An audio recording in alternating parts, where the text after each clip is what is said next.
우리 힘차게 한번 하나님께 영광의 박수 올려드리겠습니다. 감사합니다. 우리 옆에 분들하고 한번 인사하실까요? 주님의 이름으로 사랑하고 축복합니다 라고 한번 인사하시죠. 사랑하고 축복합니다. 우리 한 번 더 인사하시는데 이렇게 한번 인사하십시오. 하나님이 반드시 응답하실 것입니다 라고 한번 인사하십시오. 반드시를 잘 강조를 하셔야 돼요. 자, 다시 한번 하나님이 반드시 응답하실 것입니다 라고 한번 해서 아멘. 제가 일전에 이 사역제를 두고 기도하고 있을 때 제가 아는 한 목사님이 전화가 왔어요. 저에게 이렇게 이야기를 하더라고요. 김 목사, 오래 살고 싶어, 빨리 죽고 싶어. 제가 뭐라고 대답했을까요? 120살까지 오래 살고 싶다고 그렇게 얘기를 하고, 그 내용인즉슨 그거예요. 뭐냐면 목회자들이 이렇게 목회를 하다 보면 스트레스를 많이 받아요. 그래서 이왕이면 행복하게 오래오래 목회했으면 좋겠다라고 하는 그런 말로 저에게 얘기를 해준 적이 있습니다. 우리가 살아가면서 뭔가를 잘 찾고 또 서로에게 의미를 주고 행복한 공동체가 된다면 서로에게 오늘 성경이 말하는 대로 기쁨이 되고 서로 진보하는 모습을 보여지는 것이 참 의미가 있지 않겠습니까? 오늘 우리 사천읍 교회가 믿음 가운데 든든히 서기를 바라고 하나님의 선한 뜻 가운데서 하나님의 능력 가운데 성령의 인도하심을 체험하는 우리 교회가 되기를 주님의 이름으로 축복합니다. 이 기대라고 하는 사전적 의미를 찾아보면 이렇게 되어 있습니다. 어떤 일이 이루어지기를 바라고 기다린다라고 하는 그런 뜻으로 쓰여집니다. 또 소망이다라고 하는 뜻은 바라고 원한다, 간곡하게 원한다, 이런 의미가 담겨져 있습니다. 긍정적인 측면에서는 한 사람이 성장함에 있어서 이 기대와 소망은 참 좋은 의미를 줄 수 있습니다. 때로는 여러 가지 고난과 역경을 이겨내는 그런 원동력이 될 수도 있지요. 그런데 부정적인 측면에서는 이 기대와 소망 때문에 도리어 중압감을 느낄 수도 있어요. 그러다 보면 그 중압감을 이기지 못해서 스스로가 타락하게 되거나 심지어는 폐인이 되는 그런 일도 사회 속에서 나타납니다. 예술계를 들여다보게 되면 음악을 하는 한 사람이 있습니다. 아주 너무 잘했어요. 그래서 소위 요즘 얘기하는 역대급이다, 높은 고퀄리티를 가지고 있다, 정말 그 품질이 우수하다, 그런 얘기를 듣던 한 음악가가 있었습니다. 성공을 했습니다. 그런데 그 성공 뒤에 다가오는 주변의 부담감이 있어요. 요즘은 이 인터넷을 통해서 여러분들이 잘 아는 것처럼 뭐 댓글 달고 이런 얘기들이 많이 있잖아요. 그런데 이걸 보다 보니까 어떤 일이 벌어졌냐면 서로가 가지고 있는 기대감이 너무 크다 보니까 그 중압감 때문에 앞으로 나아가는 길이 더 힘들어지는 그런 경우도 종종 보게 됩니다. 그래서 그 작품을 포기하게 되고 때로는 그 상당한 부담감 때문에 너무너무 힘들어지는 그런 경우도 있습니다. 사회에서 이런 일들이 벌어지고 있어요. 또 소포모 징크스라고 하는 말이 있습니다. 소포모 징크스. 이건 뭘 얘기하냐면 프로 운동선수들이 있죠. 이 운동선수들이 신인상을 받을 수 있습니다. 신인은 첫 해에 받는 상이지요. 그런데 신인상을 잘 받아서 성공할 줄 알았는데 그것이 너무 큰 부담감으로 다가오는 것이죠. 왜냐하면 주변에서 너무 기대가 커요. 소망이 너무 커요. 그러다 보니까 기대한 만큼 안 되니까 스스로가 실망하기도 하고 좌절하기도 하고 우리가 이제 얘기하는 슬럼프, 스스로가 내려앉는 그런 모습들을 종종 발견하기도 합니다. 이런 부정적인 측면이 있기도 하지만 그런데 오늘 저와 여러분들이 볼 수 있는 것은 무엇입니까? 기대하고 소망한다라고 하는 것은 결국 내 스스로가 이 갈등과 이 모든 시간 가운데서 내 자리를 만들려고 하는 부단한 노력을 하지 않으면 그 자리에 온전히 설 수가 없다는 것이죠. 그러면 세상적에서 기대와 소망은 이런 부분들을 우리가 가질 수 있는데, 우리가 영적으로 우리가 서로가 가지고 있는 기대와 소망이 다 있습니다. 여러분은 저에게 가지고 있는 기대와 소망이 있을 것이고, 또 저는 여러분들에게 가지고 있는 기대와 소망이 분명히 있습니다. 그 기대와 소망 가운데 우리가 함께 하기를 원하는 것은 저는 이렇게 말씀드리고 싶습니다. 우리의 모든 삶의 자리가, 우리 사천읍 교회가 오늘 말씀 주신 대로 오직 그리스도가 존귀하게 되기를 주님의 이름으로 축복합니다. 나는 없고 예수 그리스도가 나타나야 합니다. 우리가 교회를 섬기는 것, 믿음의 사람들이 함께 한다라고 하는 것은 다른 것을 말하지 않습니다. 오늘 바울이 이야기하죠. 살든지 죽든지 내 몸에서 그리스도가 존귀하게 되려 하노니라고 말씀하고 있습니다. 오늘 저와 여러분들의 삶의 자리 가운데 예수 그리스도가 함께 하십니다. 그 예수 그리스도가 우리의 기대이고 소망이십니다. 그래서 우리가 부른 찬송의 가사처럼 무엇을 얘기합니까? 우리가 기뻐하고 소망을 가질 수 있는 것은 오직 주 예수뿐이다 라고 우리가 찬양했지 않습니까? 오늘 우리가 살아가는 것, 믿음 가운데 살아가는 것이죠. 그 살아감에 있어서 여러분들의 전부는 누구입니까? 예수 그리스도가 되시기를 주님의 이름으로 축복합니다. 제가 전임 전도사가 되기 위해서 노예에서 치르는 전도사고시를 일전에 치른 적이 있습니다. 아주 오래전인데, 그때 목사님께서 이렇게 면접을 보시는데 저에게 이런 질문을 하셨어요. 김 전도사, 자네에게 예수님은 누구인가? 라고 질문을 하시더라고요. 순간적으로 무슨 생각이 들었을까요? 어쨌든 주의 종이 되기 위해서 여기까지 왔고, 또 전임 전도사를 하기 위해서 면접을 보러 왔는데 예수님이 누구인가라고 하는 가장 기초적인 질문을 탁 던졌어요. 어쩌면 이것이 기초적인 것인데, 그런데 이 질문 안에는 상당한 부분들을 의미하고 있더라고요. 그래서 제가 뭐라고 대답할게요? 예수님은 나의 전부입니다. 이렇게 대답을 했어요. 그리고 면접에 합격을 하고 전도사고시에 합격했던 그런 일들이 있었습니다.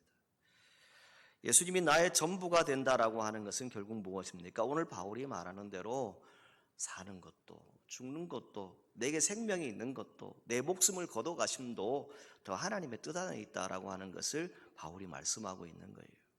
우리가 어느 한 부분만을 가지고 예수님이 내 모든 삶을 이렇게 이끌어 가십니다라고 말할 수는 없습니다.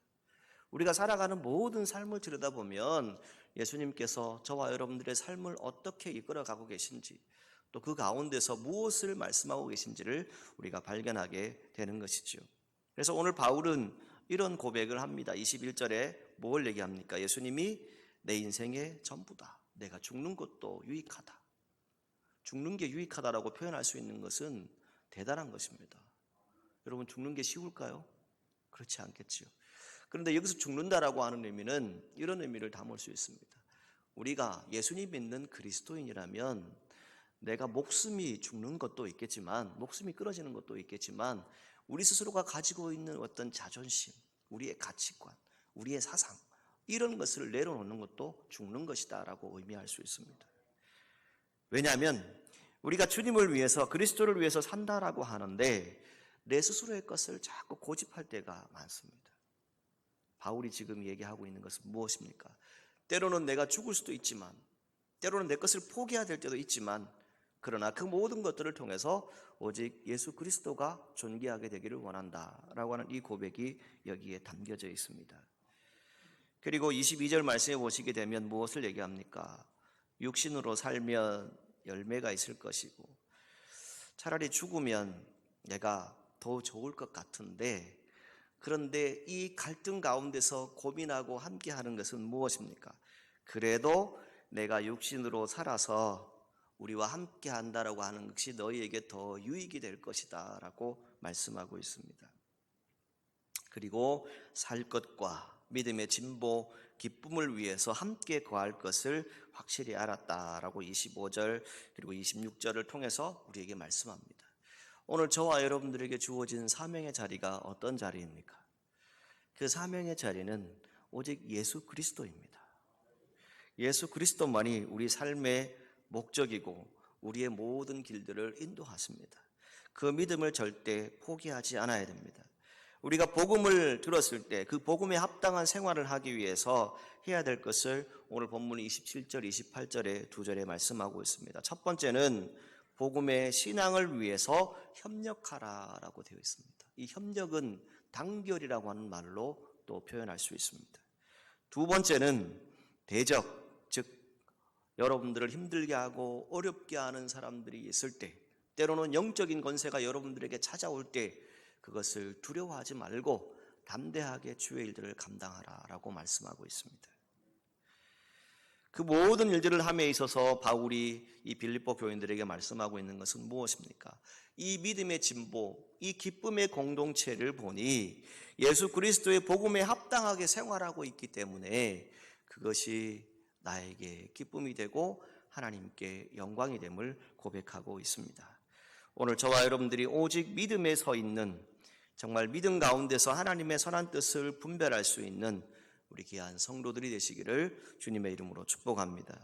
오늘 본문 27절에 분명히 말씀합니다. 그리스도의 복음에 합당하게 생활하라라고 말씀합니다. 그 생활함에 있어서 나타나는 것은 무엇입니까? 25절에 말씀하고 있죠. 빌립보 교인들을 보니 믿음의 진보를 위해서 자신이 할 일들을 이제 바울이 알게 되었다라고 하는 것을 말씀해 주고 있습니다. 자, 그러면 우리가 이 믿음의 공동체, 우리 사천읍교회 공동체에서 어떠한 모습으로 우리의 삶을 살아가면 하나님이 기뻐하실까? 우리가 가지고 있는 기대와 소망이 무엇일까 하는 것을 잠시 한번 생각해 보고자 합니다. 가장 먼저는 이렇게 말씀드리고 싶습니다. 26절 말씀을 보게 되면 너희와 같이 있으므로 라고 되어 있습니다. 너희와 같이 있으므로. 자, 우리 옆에 분들 정말 진심 어린 눈빛으로 한번 바라보시고, 자, 저를 따라서 합니다. 함께 있어서 행복합니다. 아멘. 여러분 함께 있어서 행복하시죠? 너희와 같이 있으므로라고 하는 의미는 무엇입니까? 성숙한다라고 하는 의미가 여기에 담겨져 있죠. 믿음의 진보를 보니까 풍성해지니까 그것을 보니까 너무너무 행복하고 좋다라고 하는 것이죠. 그 이유는 무엇입니까? 한 마음으로 서서 한 뜻으로 복음의 신앙을 위해서 협력하는 그것을 보니까 내가 너무 좋다라고 하는 것을 말씀해 주고 있습니다. 오늘 우리 교회 공동체가 이런 공동체가 되기를 간절히 소망합니다. 여러분, 우리가 함께 예배드릴 수 있고 함께 만날 수 있고 그리스도 안에서 함께 교제할 수 있다라고 하는 것, 함께 이 공간에서 하나님을 만나고 또 함께 헌신하고 수고할 수 있다라고 하는 것이 얼마나 기쁨이고 좋습니까? 이 기쁨이 없으면 어떤 일들이 벌어질까요? 오늘 바울이 우리에게 말하고 있는 것은 다른 것이 아닙니다. 너희들 무리 한뜻 한마음 이러한 모든 것을 얘기하고 협력이라고 하는 단어를 얘기하는 것은 뭐냐면 우리는 공동체다 라고 하는 것을 말합니다. 우리는 한 형제요 한 자매이다 라고 하는 것을 말씀드릴 수 있습니다. 그래서 많은 교회들이 우리는 가족입니다 라고 하는 표현들을 하고 있죠. 여러분, 우리는 믿음 안에 한 가족입니다. 이 가족들이 서로 만났을 때 서로 한 마음과 한 뜻이 되어서 하나님의 뜻을 나타내고 협력하면 그 안에 기쁨이 있고 진보가 있다는 거예요. 그것을 바울이 말씀하고 있습니다. 27절 말씀에 보게 되면 오직 너희는 그리스도의 복음에 합당하게 생활하라 라고 하는 것은 결국 무엇입니까? 우리 안에 서로 헌신하고 수고하는 모습이 있는데 서로 한 마음과 한 뜻이 되어서 그 일들을 하면 참 기쁘고 진보하는 그 모습을 보니까 너무너무 좋다라고 하는 것을 말씀해 주고 있습니다. 그러할 때에 한 마음과 한 뜻, 협력을 통해서 말씀하고 있는데 두 번째로 여러분들에게 드리고 싶은 말씀은 우리가 교회 안에서 어떻게 살아가는 것이 정말 하나님의 뜻을 이룰까? 최근에 각 교단마다 여러 얘기들이 나옵니다. 그 모든 얘기들이 나오는 것 가운데에 이제 교단마다 이제 이렇게 신문을 발행을 하거든요. 그 신문들을 이렇게 한번 쭉 요즘 최근에 보게 되면 가장 많이 나오는 주제가 있어요. 무슨 주제가 나오냐면 교회마다 직분에 대한 부분들을 많이 얘기를 해요.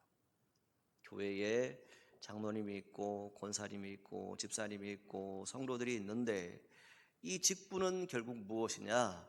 예수 그리스도가 나타나야 한다라고 하는 것을 많은 분들이 얘기하고 있어요. 왜 그 글을 쓰고 있느냐? 그 이유는 무엇입니까? 우리 서로 사랑하고 존중하면 그 안에 평안이 있다는 것이지요. 그 안에 교회 공동체가 서로 질서를 유지하고 살아가기 때문에 하나님께 영광이 된다라고 하는 그런 글들을 써놓고 있습니다. 여러분, 왜 이런 주제가 오늘 이 시대에 나오고 있을까요? 교회 안에 직분은 섬김입니다. 교회 안에 여러분들에게 주신 그 직분은 하나님의 일하라고 예수 그리스도를 나타내라고 주신 것입니다. 그 일들을 잘 감당할 수 있기를 주님의 이름으로 간절히 축복합니다. 자, 섬긴다 라고 하는 그 의미를 한번 생각해 보았어요. 자, 여러분 신앙생활을 오래 하셨으면 이런 말 많이 들어보셨을 거예요. 목사님 잘 섬겨라, 사랑해라, 진심으로 그 일을 해라, 주의 종의 마음을 아프게 하면 안 된다, 이런 말들 여러분 수도 없이 들어보셨을 거예요. 그런데 여러분, 저는 여러분들에게 이렇게 말씀드리고 싶어요. 제가 주의 종의 입장에서, 목회자의 입장에서 여러분들에게 말씀드리고 싶어요. 사람에 대한 사랑과 존경은 절대 억지로 만들어지지 않습니다. 억지로 만들어진 것은요, 오래가지 못합니다. 그리고 그것은 눈에 보입니다. 저도 여러분도 주님을 사랑한다라고 하는 것, 교회에 직분이 주어졌다라고 하는 것은 무엇입니까? 서로 섬기라고 주시는 것인데 그것은 하나님의 뜻과 합한가를 우리가 늘 묻고 기도해야 한다는 것이죠. 어떤 결정을 함에 있어서 우리가 말씀을 떠날 수는 분명히 없습니다. 말씀을 떠나서 우리가 결정을 하게 되면 결국 그 안에 또 다른 문제들이 발생할 수 있어요. 그래서 히브리서 10장 24절에서 25절 말씀을 보게 되면 서로 돌아보아 사랑과 선행을 격려하며 모이기를 표하는 어떤 사람들의 습관과 같이 하지 말고 오직 권하여 그날이 가까움을 볼수록 더욱 그리하자. 아멘. 이렇게 말씀하고 있습니다. 무엇을 말씀드리고 싶냐면 여러분, 저도 여러분들을 존중하고 사랑합니다. 여러분들도 서로를 존중하고 사랑하고 격려해 주시기를 주님의 이름으로 축복합니다. 서로 돌아보아야 합니다. 그리고 서로 사랑하고 선행을 나타내는 것인데 그 선행은 무엇입니까? 말씀의 기준으로 돌아가라는 거예요. 자, 그 말씀의 기준이 무엇인가? 이제 오늘 성경을 보게 되면 15절 말씀을 보게 되면 이런 내용이 나타납니다. 투기와 분쟁으로라고 하는 단어가 나타나요. 우리가 읽지 않았어요. 15절 말씀 1장 15절을 보게 되면 투기와 분쟁으로라고 하는 말이 나옵니다. 그리고 28절에 무슨 말이 나오냐면 대적하는 자들이라고 하는 내용이 나타나요. 왜 바울이 빌립보 교회에 이 말들을 쓰고 있을까? 교회 안에 서로 어떤 일들을 하다 보면 마음이 안 맞을 때가 분명히 있어요. 그리고 그것이 여러 가지로 다른 생각으로 나타날 수 있죠. 지난 주간에 한 분으로부터 문자를 받았어요. 그 문자의 내용은 이래요. 불평은 배우는 데는 어떤 소질도, 지식도, 인격도, 재능도, 돈도 필요 없는 것 같아요. 그럼에도 불구하고 교회는 일하더라 라고 하는 그런 내용이었어요. 그러면서 하나님이 하시지요 라고 하는 그런 내용이었어요. 맞습니다. 여러분, 우리가 주님의 일들을 하다 보면 여러분 다 생각이 다를 수 있어요. 마음이 다 다를 수 있습니다. 그런데 투기와 분쟁, 서로 대적하는 일들을 해서는 절대 안 됩니다. 주의 종이 어떤 판단을 내릴 때는 다 이유가 있습니다. 그냥 그 판단을 하지는 않습니다. 그리고 그 일들을 하기 위해서는 수없이 장로님들과 대화하고 또 때로는 어른들에게 묻습니다. 때로는 교계의 어른들에게 물어봅니다. 이런 상황에서 어떻게 진행하는 것이 좋겠느냐. 그리고 무엇보다 중요한 것은 더 기도합니다. 여러분도 교회를 함께 섬기시지요. 이 사천읍교회가 잘 되기를 분명히 원하실 것입니다. 여러분 가운데 분명히 기대가 있고 소망이 있으세요. 사천읍교회가 성장하고 부흥하고 뭔가 이루기를 원하는 그런 마음들이 여러분 가운데 분명히 있으시지요. 그런데 그 마음 가운데 저는 이렇게 말씀드리고 싶어요. 한 번 말하기 전에 두 번 더 기도하십시오. 수도 없이 이 말을 여러분들에게 드렸습니다. 저도 그렇게 실천하려고 합니다. 왜냐하면 우리가 한 번 내뱉은 말은 절대 담아드릴 수가 없습니다. 다시 돌릴 수가 없어요. 그런데 우리가 기도하라라고 하는 이유는 무엇입니까? 기도하면 하나님의 뜻을 여러분들이 천천히 깨달을 때가 있다는 것이죠. 여러분, 코로나19 시대를 우리가 지나고 있습니다. 때로는 많은 분들이 어렵다라고 얘기하는 분들도 있어요. 성경은 무엇을 얘기합니까? 이 어려울 때일수록 우리가 예수 그리스도의 사랑 안에서 서로 사랑하고 선한 영향력을 끼칠 수 있는, 정말 선한 사랑의 공동체를 이룰 수 있는 저와 여러분들이 되기를 간절히 소망합니다. 사람은 그런 것 같아요. 특히 누구나 다 그런 것 같지만 이 격려를 받을 때 힘들어도 해나가고자 하는 힘을 얻습니다. 누군가 나를 위해서 기도해 준다. 참 좋지요. 그런데 여러분, 우리가 한마디 말 무엇을 얘기합니까? 다른 것을 얘기하는 것이 아니죠. 오늘 새벽에도 말씀드렸지만 오늘 우리가 다시금 하나님의 뜻을 이루고 우리가 가지고 있는 기대와 소망을 이룰 수 있는 방법은 무엇일까요? 기본으로 돌아가시기를 주님의 이름으로 축복합니다. 주일 성수부터 시작해서 각종 기도회부터 시작해서 우리 교회에 되어지는 모든 자리 가운데 여러분들이 헌신하고 봉사하고 수고해야 될 자리, 그 자리 가운데 먼저 있으면 그것은 하나님이 분명히 역사하실 것입니다. 이제 상반기를 지났습니다. 이제 하반기가 시작되어서 벌써 7월의 세 번째 주일이 되었습니다. 오늘 우리가 새로운 출발점에 있다라고 말씀드릴 수 있습니다. 여러분들에게 말씀드리고 싶은 것은 우리 안에 신앙적인 게으름이 있다면 그것을 떨쳐버려야 합니다. 여러분, 안 된다고 하면 안 됩니다. 그런데 된다라고 하면 분명히 하나님이 일하실 것입니다. 세상에도 그러지 않아요. 안 된다고 말하지 말고 된다고 말하라. 세상이라도 그러는데 우리 신앙인들이 안 된다라고 하면 어떻게 일을 하겠습니까? 우리 안에 투기와 분쟁, 때로는 서로 아픔을 주는 대적하는 일들이 벌어질 수 있습니다. 그 모든 일들을 통해서 우리가 해야 될 것은 무엇입니까? 과연 우리가 협력하고 있는지, 서로 사랑하고 있는지, 영적인 지식과 통찰력을 가지고 그 일을 하고 있는지를 분명히 기억하셔야 됩니다. 본문 15절과 28절의 내용을 통해서 드리고 싶은 말씀은 이겁니다. 목회자인 저도 마찬가지입니다. 목회자가 나타나면 주의 일이 안 됩니다. 사람이 나타나면 주의 일이 안 됩니다. 오직 모든 일은 예수 그리스도가 나타나야 합니다. 교회뿐만이 아니라 모든 공동체를 보게 되면 그렇습니다. 사람이 나타나기 시작하면 일이 그르쳐집니다. 여러 가지 아픔들과 고통이 찾아옵니다. 우리가 믿음의 일들을 한다라고 하는 것은 다른 것에 있지 않습니다. 온전히 담대하여 살든지 죽든지 내 몸에서 그리스도가 존귀하게 되게 하려 하노라 라고 하는 이 표현 가운데는 제 마음에 진심을 담고 오늘 저와 여러분들이 말씀을 드리면서 정말 하나님 앞에 이 진심을 담기를 간절히 소망합니다. 왜냐하면 우리의 모든 삶은 오직 예수 그리스도입니다. 그것을 우리가 잊지 말아야 합니다. 왜냐하면 바울이 고린도전서 1장 18절에 이렇게 말씀합니다.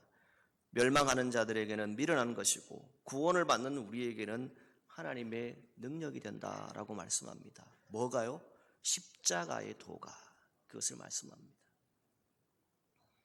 오늘 교회가, 한국 교회가 여러 가지 얘기들 듣습니다. 다 집어치우고요, 다 접어두고 우리가 해야 될 것은 무엇입니까? 정말 십자가의 도가 사라진 교회는 어려움을 당할 수 있습니다. 왜요? 사람이 나타나기 때문에, 불평과 투기와 시기와 대적하는 일들이 벌어지기 때문에 그런 일들이 나타날 수 있다는 것입니다. 여러분, 예수님이 이 땅에 오신 것은 무엇이었습니까? 십자가를 통해서 우리를 사랑하셨습니다. 그리고 우리의 죄를 씻어주셨습니다. 그 믿음을 가지고 다시 예수님께로 돌아가는 우리 교회가 되기를 간절히 소망합니다. 간절한 기대와 소망은 무엇일까요? 기대와 희망이 없다면, 소망이 없다면 그 어느 누구도 바라봐지지 않을 것입니다. 그런데 저와 여러분들이 기대와 소망을 가지고 함께 기도하기를 원하는 것은 다른 것에 있지 않습니다. 여러분들의 삶을 통해서 나타나는 것이 아니라 오직 예수 그리스도가 나타나야 합니다. 예수 그리스도를 높일 수 있기를 간절히 소망합니다. 예수 그리스도를 드러내는 일이 우리들의 간절한 기대와 소망이 되어야 할 것입니다. 내가 드러나는 것이 아니라 예수님이 드러나야 합니다. 우리는 때로는 예수님을 위해서 용감해질 필요가 있습니다. 오늘 성경이 말씀하는 대로 대적하는 일들이 있다 할지라도 담대하게 주의 일들을 할 수밖에 없는 것은 무엇입니까? 예수님이 우리의 삶의 주인 되심을 주님의 이름으로 축복합니다. 저와 여러분들이 기도하고 원하고 바라고 소망하는 그 모든 것들 가운데에 우리가 꼭 잊지 말아야 될 것은 바로 여기에 있습니다. 저와 여러분들이 살아가는 이 시대는 상당히 복합적인 시대입니다. 다원화된 시대이지요. 여러분 어제도 보셨잖아요. 한쪽에는 축제한다고 난리고 한쪽에는 반대한다고 사람들이 모여있고. 여러분 이 시대에 여러분 무엇을 보고 있습니까? 우리 주변에 적당히 믿는 그리스도인들이 있습니다. 소위 명목상의 그리스도인, 명목상의 사천읍교회 교인이 될 수 있어요. 여러분 이 시대에 우리가 살고 있음에 이 시간을 지나고 있는 사천읍교회 공동체로서 함께하기를 원하는 것은 이것이죠. 오직 예수 그리스도만이 주인이십니다. 예수 그리스도만이 나타나야 합니다. 사람이 평등을 얘기하고 아무리 모든 것을 얘기한다 할지라도 말씀의 기준에서 벗어나면 안 되는 거예요. 말씀의 기준은 무엇입니까? 예수 그리스도가 우리 삶의 길과 진리와 생명이 되신다라고 분명히 말씀하고 있지 않습니까? 그 믿음을 우리가 다시 찾을 수 있는 그런 시대가 되어야 할 것입니다. 그런데 우리가 살아가는 삶의 현장에 보게 되면 어떤 일들이 벌어집니까? 요즘 제가 여러분들에게 몇 번 새벽에 말씀을 드렸는데 이 포괄적 차별금지법에 대해서 사실 이쪽 지역은 별로 그렇게 감이 없는데 지금 서울 경기 지역에는 이 부분에 대해서 많은 분들이 얘기를 하고 있어요. 그리고 많은 교회가 그 부분들을 얘기하고 있습니다. 또 가정에서 사업의 현장에서 여러분들이 직장 생활하는 가운데 내가 그리스도인으로서 정말 가져야 할 가치관들이 흔들리고 있지는 않습니까? 성경적인 가치관을 가지고 다가가야 하는데 도리어 내가 부끄러울 일들을 행할 수 있는 그런 자리에 우리가 설 수도 있습니다. 여러분 성경적인 가치관 무엇을 얘기합니까? 성경 속에 사랑이 있고 정직이 있고 또 용서가 있고 화해가 있고 나눔이 있고 섬김이 있고 공평, 정의, 평화 이런 등등의 단어가 어디에서 나옵니까? 성경에 다 있어요. 내게 사는 것이 그리스도니 죽는 것도 유익함이라 라고 하는 이 부분을 좀 더 직역을 하면 이렇게 말씀드릴 수 있습니다. 나에게 있어서 산다는 것은 곧 그리스도를 위하는 것입니다. 이렇게 말씀드릴 수 있습니다. 여러분 예수님이 이 땅에 오셔서 기적을 베푸셨어요. 오병이어의 기적뿐만이 아니라 병자들을 고치고 수많은 일들을 행하셨죠. 그런데 가장 크게 우리에게 다가오는 그런 일, 사건은 무엇입니까? 나를 위해서 죽으셨다는 거예요. 나의 죄를 위해서 예수님이 죽으셨다는 겁니다. 오늘 우리는 예수님 때문에 살아갑니다. 이 부분을 잊지 말아야 돼요. 예수님의 십자가가 사라지고 예수님이 사라지는 그 순간 내가 드러나게 되어 있습니다. 그러다 보면 시기와 불평이 생길 수 있고 대적이 생길 수도 있어요. 우리는 하나님께 영광을 돌린다라고 말할 때에 항상 기억해야 될 것은 다른 것에 있지 않습니다. 여러분 교회가 성장하고 부흥하는 것 저나 여러분들이나 다 기도하실 거예요. 그런데 그 부흥과 성장도 사람에 의해서 하는 것이 아닙니다.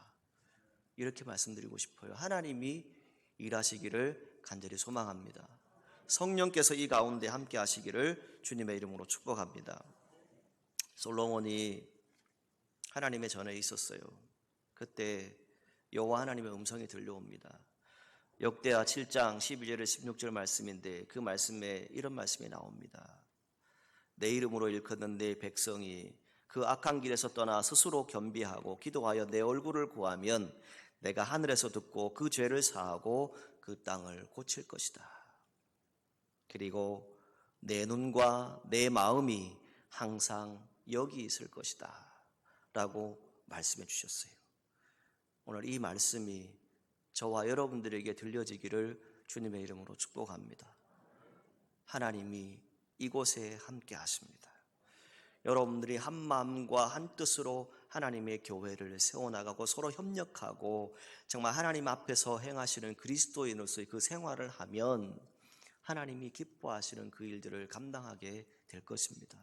그리고 그 진보, 그 성장하는 모습을 통해서 모두가 다 행복한 그런 공동체를 이루어 나가기를 간절히 소망합니다.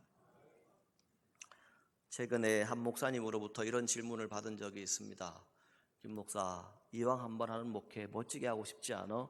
라고 저에게 우리 좀 교회 어르신이 저에게 질문을 하더라고요. 그래서 제가 이렇게 대답했어요. 목사님 맞습니다. 저 멋지게 하고 싶어요. 그런데 나는 없고 예수님만 나타내고 싶어요. 그런데 여러분 보십시오. 교회뿐만이 아니라 한국 교계 안에 여러 가지 나타나는 현상들이 무엇이죠? 수많은 시기와 투쟁들이 있습니다. 분쟁들이 있어요. 대적하는 무리들이 있어요. 악한 영들의 권세들이 있습니다. 악한 영이 제일 먼저 침투하는 것이 무엇입니까? 불평으로부터 시작합니다. 여러분, 우리가 이 교회를 세우고 하나님의 나라를 이루어갈 수 있는 것 다른 것에 있지 않습니다. 그 불평들을 다 거두고 정말 교회를 위해서 하나님의 뜻을 이루기를 원한다면 더 기도하는 우리 귀한 성도들이 되시기를 주님의 이름으로 축복합니다. 교회는 어떤 곳입니까? 우리의 모든 것을 쏟아붓고 사랑하고 헌신하는 곳이지요. 그런데 교회의 주인은 누구이십니까? 예수 그리스도이십니다. 하나님께서 이곳에 예수 그리스도를 통해서 십자가의 사랑을 보여주신 곳입니다. 그리고 하나님의 눈과 마음이 이곳에 함께 하신다라고 말씀하고 있습니다. 여러분, 우리가 우리의 생명보다 주님을 더욱 사랑하고 정말 교회를 사랑하고 하나님 주신 그 일들을 열정적으로 믿음으로 헌신하는 우리 사천읍교회 모든 성도들이 되시기를 주님의 이름으로 축복합니다. 나의 간절한 기대와 소망 다른 것에 있지 않습니다. 오직 살든지 죽든지 예수 그리스도가 존귀하게 되게 하려 하노라. 이 말씀을 기억하시고 저도 여러분도 오직 예수 그리스도를 위해서 살아가시는 믿음의 자리가 되시기를 주님의 이름으로 축복합니다. 거룩하신 아버지 하나님, 은혜를 감사합니다. 무슨 일에든지 내게 사는 것은 그리스도니 죽는 것도 유익하다라고 바울은 고백합니다. 주님, 내가 온전히 담대하여서 살든지 죽든지 내 몸에서 그리스도가 존귀하게 되게 하려 하나니라고 바울은 고백합니다. 주님, 오늘 이 고백들이 우리의 고백이 되게 하여 주시고 우리가 살아가는 동안에 우리의 신앙생활을 통해서 우리의 헌신과 수고를 통해서 오직 예수 그리스도만 나타나게 하여 주옵소서. 예수님의 이름으로 기도드리옵나이다. 아멘.